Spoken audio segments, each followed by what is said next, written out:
Welcome to Hospitality on the Rise, the podcast about the people shaping the hospitality industry and their journeys. I'm your host, Alice Chang, founder and CEO of Culinary Agents, hospitality's go-to hiring platform. And I'm here to give you your dose of virtual mentorship. Here, we'll be sharing the stories, lessons learned, and advice from hospitality leaders who've carved out their own path to success. After all, this industry is where many get their start and go on to do incredible things. Whether you're a pro, starting out, or just love the hustle, this podcast highlights what makes hospitality extraordinary: the people. I'm so excited to have Jordan Salcito here with us today. Jordan is the founder and CEO of Drink RAMONA, which is premium organic wines from Italy, on delicious and many different flavors. And she's also the author of an upcoming book, Smart Mouth: Wine Essentials for You, Me, and Everyone We Know. And 2018 JBFA semifinalist, Outstanding Wine Spirits Professional, 2019. We got a list here: 40 under 40 tastemaker, et cetera, et cetera. But I'm going to stop talking. I had to hit record because we were just catching up prior to this. So we're like, let's just do it live. Jordan, thank you so much for joining us today. Alice, I'm very honored to be here. I'm very excited and very honored. So thank you so much for having me on the show today. Yeah, I'm, when I was prepping for this, I was thinking of when was the last time I saw you? And it could not have been that panel in Los Angeles. Oh my years gosh. and years and years ago. Anyway, I feel like social media makes things feel like they're a little bit more, connected. So I have been following and cheering on virtually. But before we get to all the great things that you've been doing recently, let's take a step back. How did it all begin? How did you get into hospitality? Oh my goodness. I got into hospitality. If we go all the way back, my very first job after, babysitting was at a coffee roastery. I was a barista and I was technically 14, but I almost 15. And I remember in Colorado, you can, you get your driver's permit when you're 14, or at least you did when I was 14. And I got into a fender bender, which I'm happy to say was the first and last time, knock on wood, that I've been in one. But my parents were like, okay, you now just find yourself a job, and so you can pay for this. And no one was hurt, thankfully. But yes, anyway, so that was the very first entree. And I think there's the hospitality piece. And that was always, there was then there was restaurants. And I'd always have a restaurant job after my, quote unquote, real internship, my day thing. But then as I moved to New York after college and needed to pay rent, I had this I had a day job, and then I had this evening job at a restaurant. And it was just so, I think especially this would have been, early 2000s in New York City. And it was just such a different kind of experience where this was such a profession, and anyone who cared really had passion and really had this hospitality, a genuine interest in exposing people who were curious to new things and helping them learn and grow. And I benefited from that. And then a sous chef at this restaurant I was working at is the one who said, hey, you really seem to care and be interested. You should come with me and work at this place, WD-50. It's going to be really cool. And I knew nothing about anything, but ended up being part of the opening team at WD-50. And that was extraordinary. And for me, that was a sort of turning point moment of, I guess there were a number of them, but it was a turning point moment of just realizing how much care, craft, intelligence, thought was a part of a great restaurant. And so that led to me actually moving back to Colorado. At the time, I had an English literature degree. I was like, maybe I'll write about this amazing world. And then through culinary school, I ended up cooking at Restaurant Danielle. And then through cooking at Restaurant Danielle, that is where it was sort of simultaneously, both through Danielle Boulud himself, sort of seeing that I cared when I was, when he'd walk by and see all the interns, and I was always trying to be really focused. And then I started to fall in love with this man who's now my husband, a guy named Robert Bohr, who had a restaurant called Crew at the time, which had a really amazing Burgundy program. Yes. And so it was sort of I remember Danielle, there's sort of all these things were happening in tandem, but Danielle one day came into the kitchen, and I had after service, and I had this book with me called Great French Chefs, and like the pastry department would always leave these amazing apple lasagna snacks. Like if they hadn't been sold as desserts, then anyone could sort of eat them before they disappeared. And so I had this book with me, and I was getting a little apple lasagna before walking home, and Danielle came in with a decanter and said, "What is this book? Let me see it. Who are you? What do you do in my kitchen? And do you like wine?" And he poured me this glass, and it was 1990 Chauve Hermitage Rouge, and it was this sort of life-altering moment of like, here's my boss, this iconic Danielle that he's such a man with such a big heart, and really an interest in sort of nurturing people who work in his orbit to sort of go and grow and do interesting things. So I think that was sort of the first moment of connection. It turned out that the dish that I made every night, this black bass courgette, was one that had been inspired by a dish that happened to be featured by Paul Bocuse in this old out-of-print book that I was carrying. And so all these sort of synergies was quite interesting. And that ultimately led to Danielle sort of like, just sort of, when there was a wine opportunity, he'd say like, "Hey, there's this wine event, you should work it," kind of thing. And that ultimately led to Harvest in Burgundy the first time. So I was like, then at the time, that was sort of in this in-between moment of finishing the kitchen stage and deciding I was going to go work as a bus boy was my official title. So I started as a bus boy in the kitchen, but I knew that I would be working Harvest down the road later that year. And sort of, yeah, so it was this mix of, I guess, wine and the pull of wine. And then fast forward, I guess, to another pivotal role was on the wine team at 11 Madison Park. And I got to be part of this incredible team led by John Reagan, who was the wine director at the time. And we were part of the team that won the James Beard Award for outstanding wine service. And it was this, it's just like everyone was sort of living and breathing that wine team. And it was amazing to be part of that kind of a team with so much focus and care. And also part of, at the time, the group was still owned by Danny Meyer. And he is such an extraordinary leader. And I feel so grateful that I was able to learn from him. And of course, Will Guidara was an amazing front of house manager and GM that is such an amazing leader in his own right as well. And so I think I have been so lucky to have worked with so many truly brilliant and truly generous people who had so much to teach. So that was sort of, and then I got to work with David Chang and learn his beverage programs. So in continuing the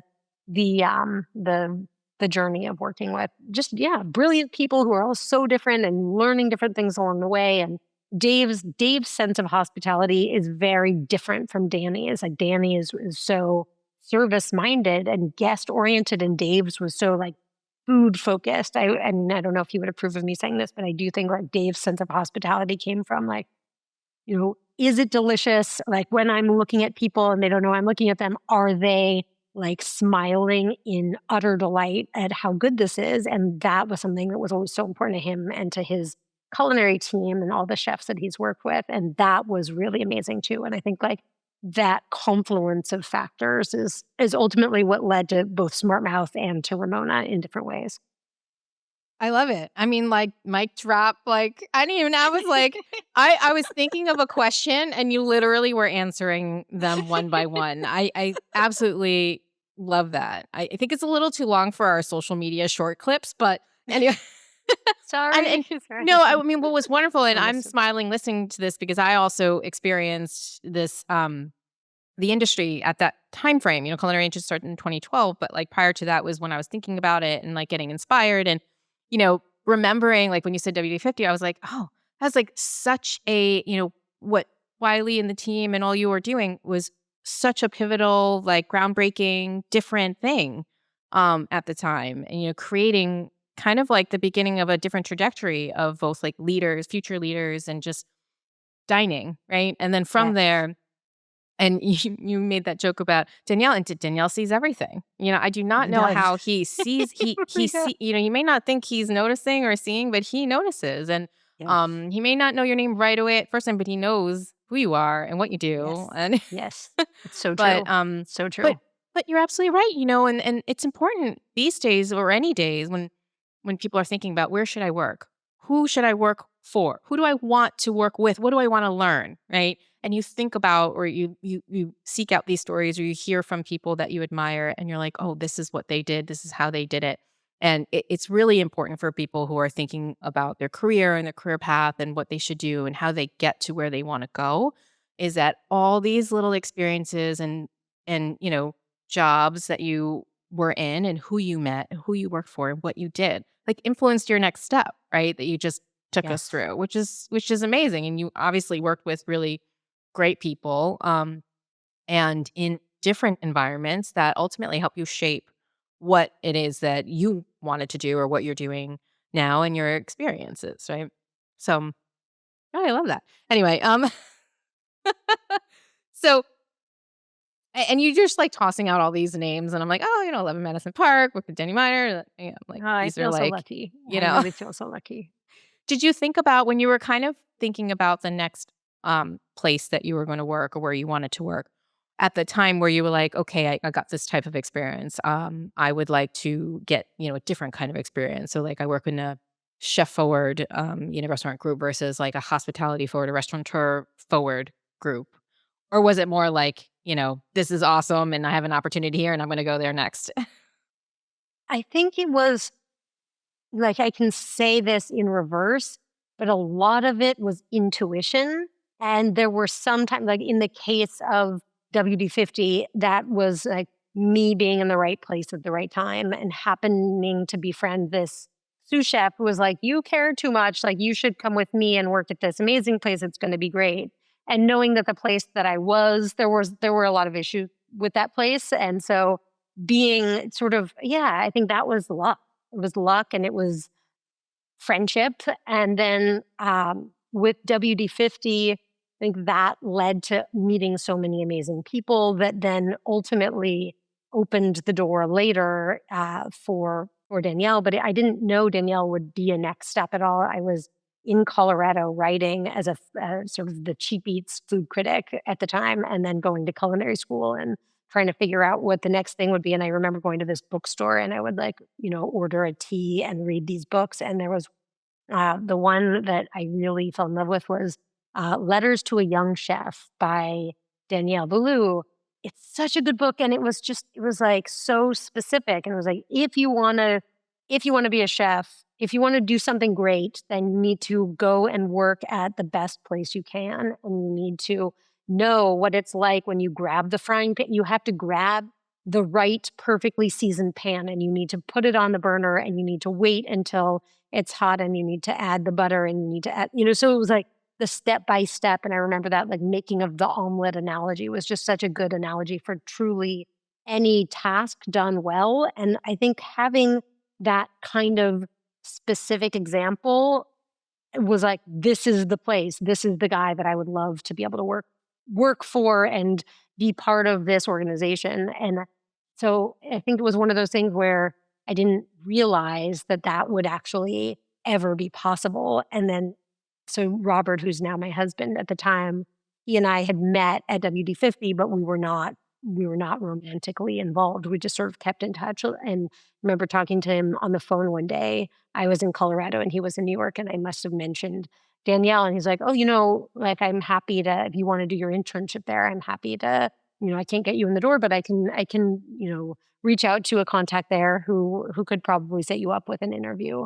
And that's how that happened. And then the interview, it was like when I was there, it was like, it just felt like this is the dream and I'm living it. Oh my God.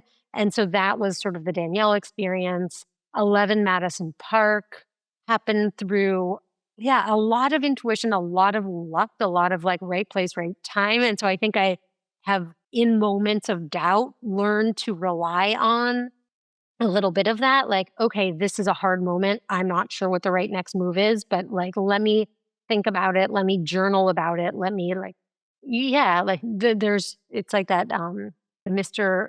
Robbins, see the one that says, look for the helpers and they appear. I mean, that's a weird thing to say, but I do feel like that has been my experience so many times with 11 Madison Park. was sort of like, yes, it was a guy who my very first wine job was at a restaurant called Nick and Tony's, a woman who actually just passed away within the last few weeks. Her name was Bonnie Munchin, and she was amazing. And she was the maitre d' at Nick and Tony's in East Hampton, and she gave me a shot. And she was like, you can have this part-time, you can work 1 day a week. And then the woman who was supposed to do full-time, like no called, no showed on Memorial Day weekend. So then all of a sudden I had this 4 days a week. I got to be the sommelier, and that led to there was a restaurant guest, Josie, who came in on Fridays, and he always brought corkage, and I'd always chat with him. And at the end of the summer, he's like, "What are you doing after this?" And I was like, "I'm going to work harvest in Burgundy." And he's like, "That's not a real job. Like, what are you doing as a real job?" And it's like, I don't know. I haven't thought that part yet. And he's like, you have to meet a friend of mine. He's Danny Meyer's business partner. And so that was actually like how that interview ended up Wow. happening. And then that led to 11 Madison Park. Yeah. Randy Garudi was like, okay, he was my first interview. And he's like, okay, we have a lot of restaurants. Like, what are you thinking? Like, we have a barbecue place. We have, and it's like, I don't know, maybe, like you guys are doing some really interesting things at 11 Madison Park. Maybe that would be, the dream. And so that led to a stage, and that led to a round of interviews that went really well. And then I got to be part of that early wine team, which was amazing. The one I never saw coming was Momofuku, because I was taking a break from restaurants. At this point, after 11 Madison, the very first wine program, the wine list that I ever wrote was at a restaurant that was quite short-lived. I think it was shut down by the FBI, actually. And it was like it was a very interesting place to work. It was on the Upper East Side, called Crown.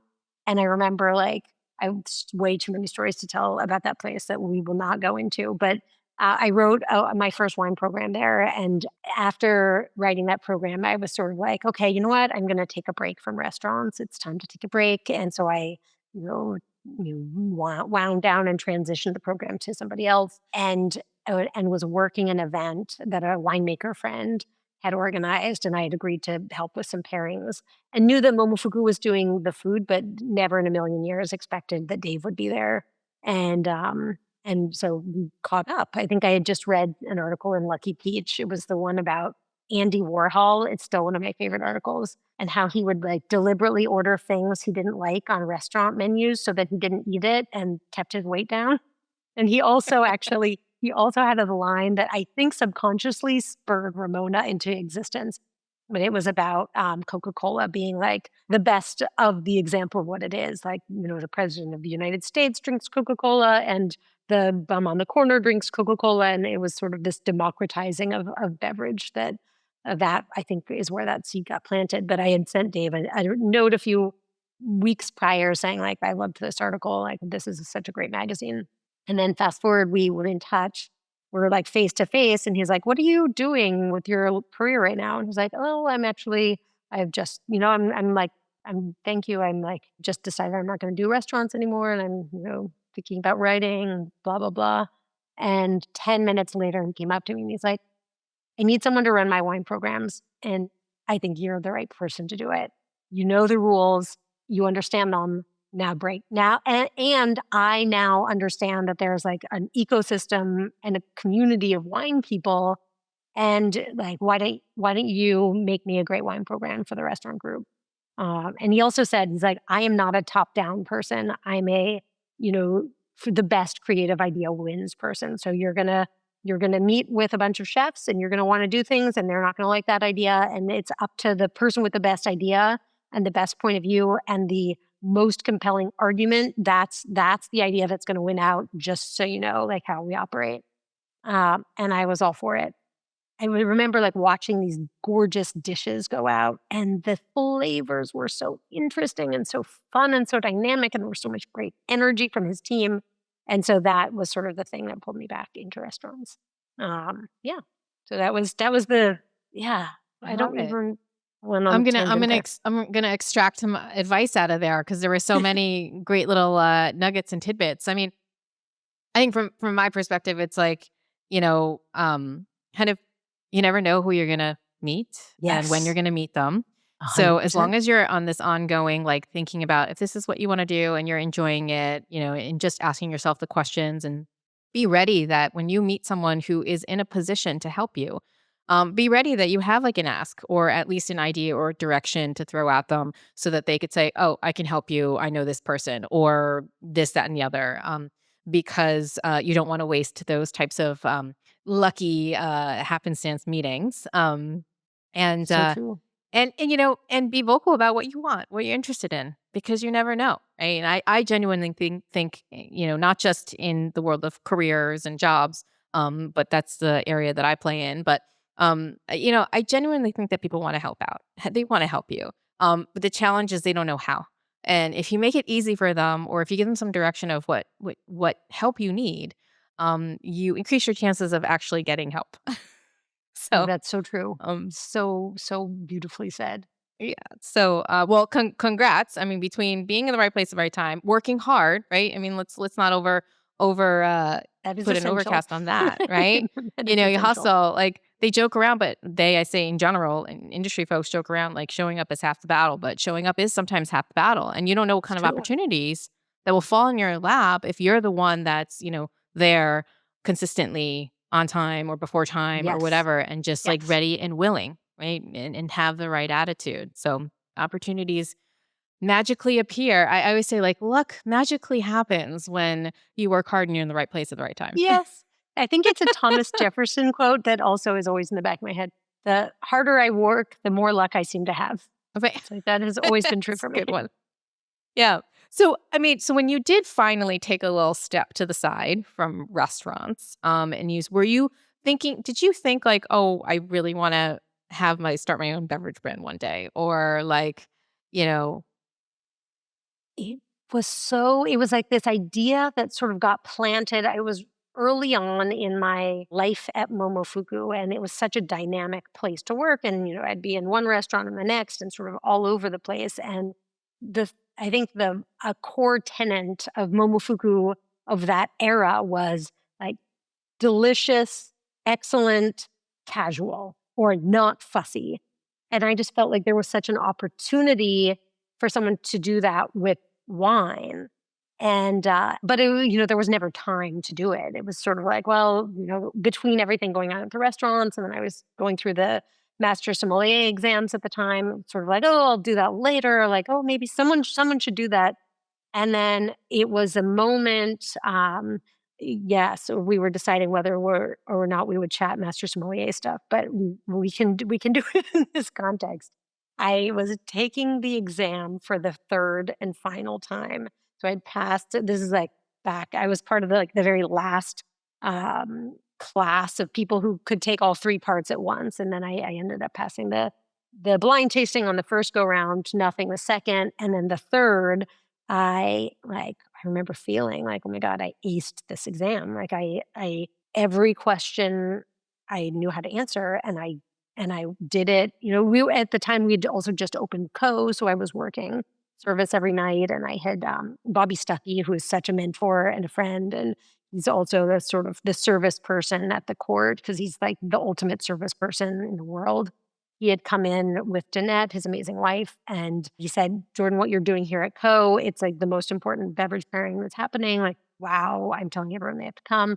And it was just, having worked service so much of my life and getting into a rhythm, it was a moment where I took that exam and felt so grateful that I knew the answers and passed it with, all of that. And when the feedback came, they were like, oh, you didn't pass. And I remember knowing that, yeah, it's like, oh God, it must have been theory because I must have, gotten some questions wrong.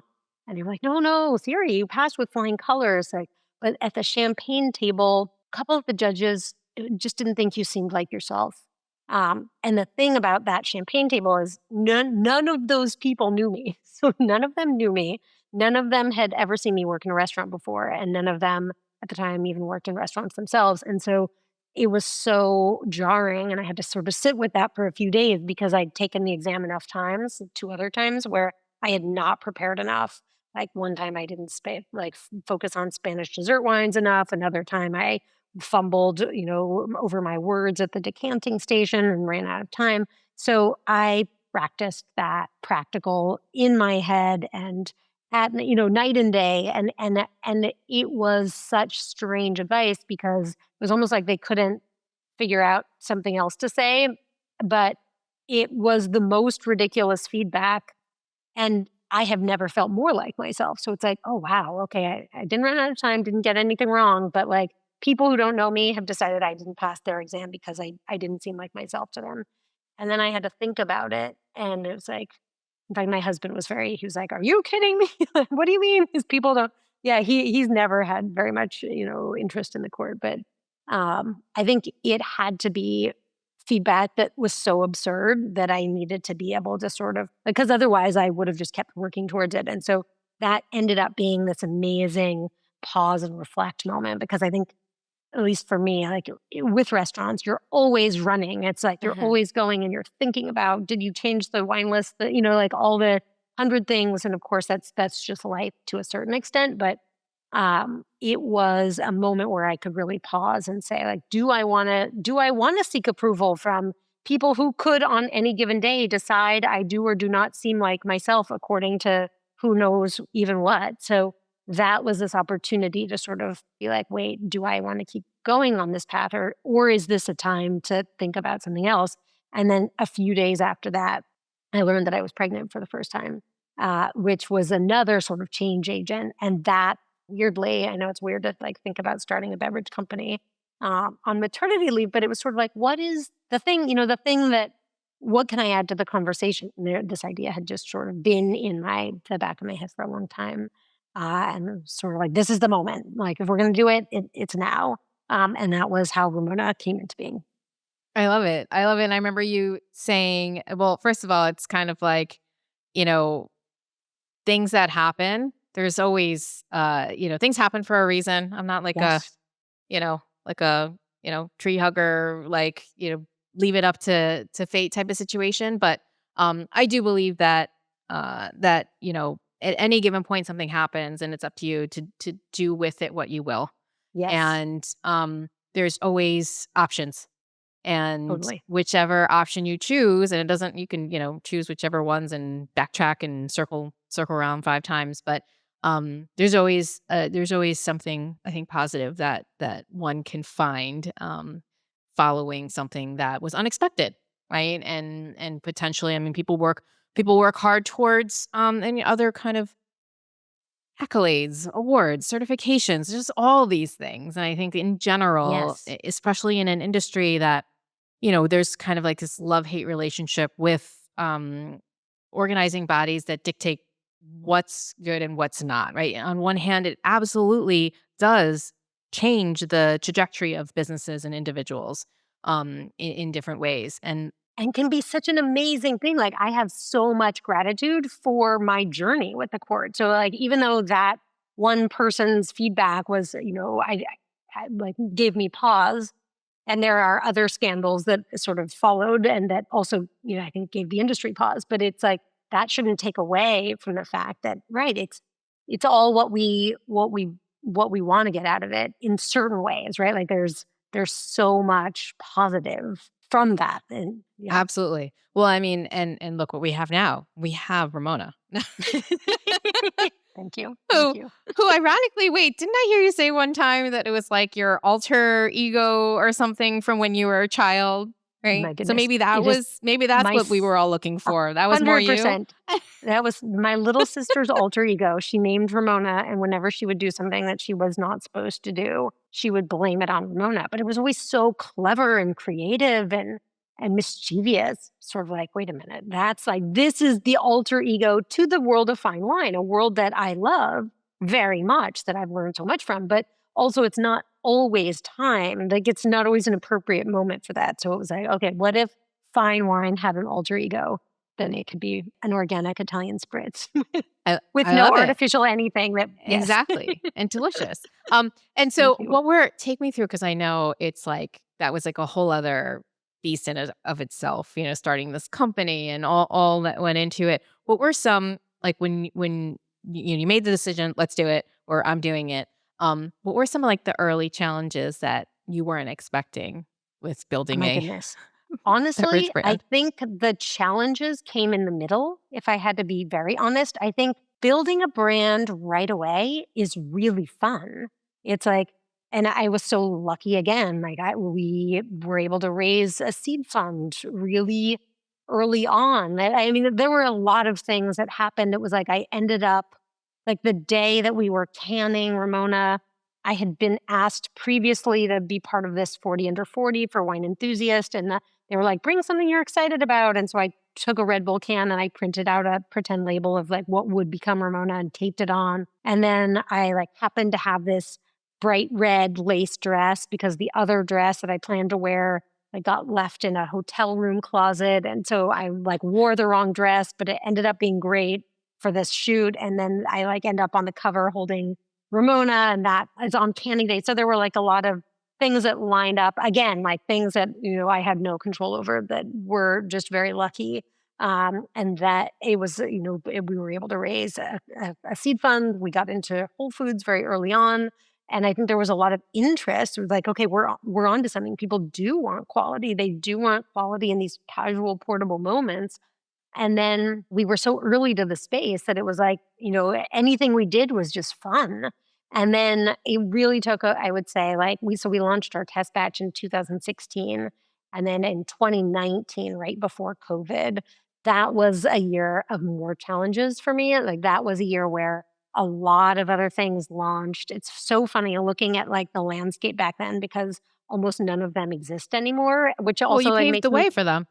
we did, but still, you just never know. There's no Right. guarantee. And so it makes me so grateful to everyone who has bought a can of Ramona at a restaurant, at a Whole Foods, on our web, wherever it is. So thank you all. Then, like all of a sudden, we're not the only fish in the sea, and we're one of many, and that was where we started seeing like a lot of money coming in, and like yeah, and a lot of these brands don't exist anymore, which is sort of wild, but like all of a sudden with really giant marketing budgets. And it's sort of like, okay, are we still in this for the right reasons? And there were a few moments of like, okay, I think also never having run a business before. I mean, like I'd run wine programs, but that's different than an actual, like a full all encompassing business, learned very quickly about cash management in a different way. And so I think like those lessons really set in a couple years in where it's like, oh, this is not a cakewalk. Like this is serious. Like let's make sure we're doing this the right way. And so that I think for me was where the real learning moments came through. And then it was sort of like, okay, yeah, like let's learn the skill set quickly. Let's read business books. Like if I'm not confident in it, like I'm reading about it, I'm listening to a podcast on it.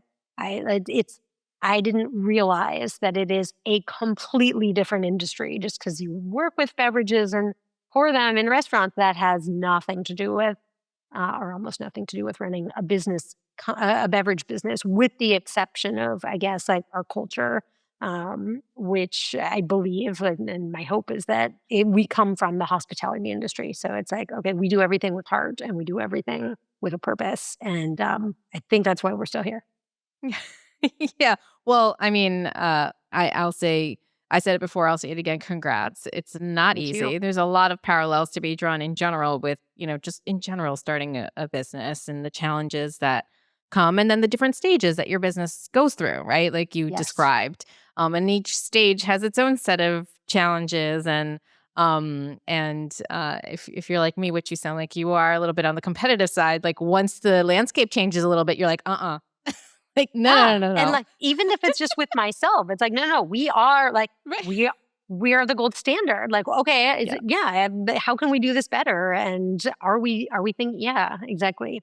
Yeah. So Well, congrats to that. And we can't wait to hear what's next. So you have this book. It's not out yet, right? It's coming out. just came out. Yes. It just came 28th out. of October. Yes. Can I get a copy? Congratulations. Can I show you one? Yes, of course. Okay. Here we go.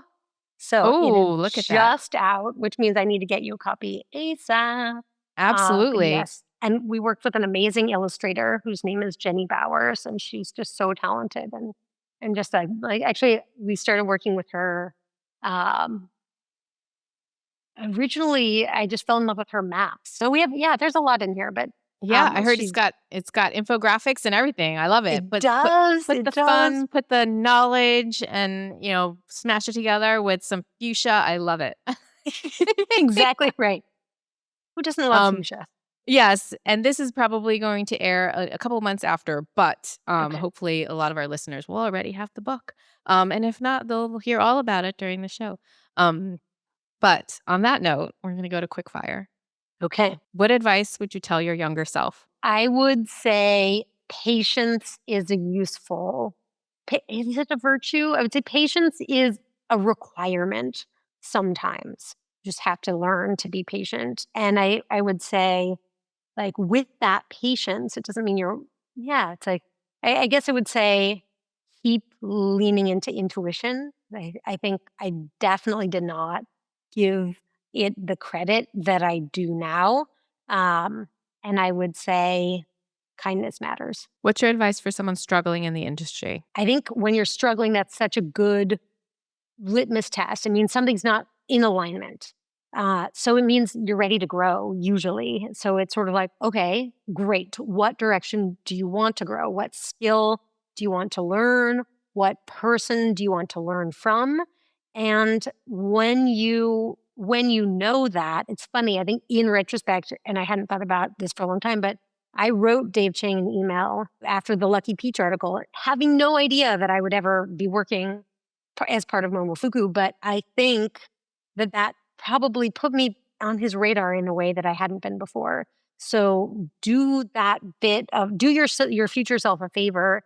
And when you think about what it is you want to be doing or who you want to be learning from, send a note. And if that person isn't hiring, or they probably know someone you can talk to. So it's sort of like, once a body in motion stays in motion, like put forth the motion, and that snowballs into what will become the right next step. What's your advice for fellow hospitality leaders? My advice is read Setting the Table if you haven't. It's such a good book. I always go back to it. I love recommending it. I think being part of 11 Madison in that moment was such a great moment of sort of like vision. And now, I've read all these other books, but I think like the Jim Collinses of the world, like there's so much to be learned from books. So keep yourself inspired. That's what I would say. Keep yourself inspired. On that note, Jordan, thank you so much for spending time with us today, sharing Thank your you. career path, and all the exciting things that you've got working up here. So nice to see you. I need to see you more often. Next time in person. Likewise. Congrats to you. Huge congrats to you. What you've built is incredible, and I'm very honored and happy to be here. Oh, thank you. Wow, I look forward to seeing you soon. Likewise. Remember, success looks different for everyone in hospitality. No two paths are the same. If you have a leader or a topic you want to hear about, email media@culinaryaagents.com. Hospitality on the Rise is brought to you by Culinary Agents, connecting top talent with employers since 2012. Whether you're hiring or looking for your next opportunity, join us at culinaryagents.com. For more inspiration, subscribe to Hospitality on the Rise and visit hospitalitycareerpaths.com, a free platform by Culinary Agents. Thanks for tuning in. Remember to like, follow, and subscribe. And if you love this episode, share it with someone who could use a little inspiration.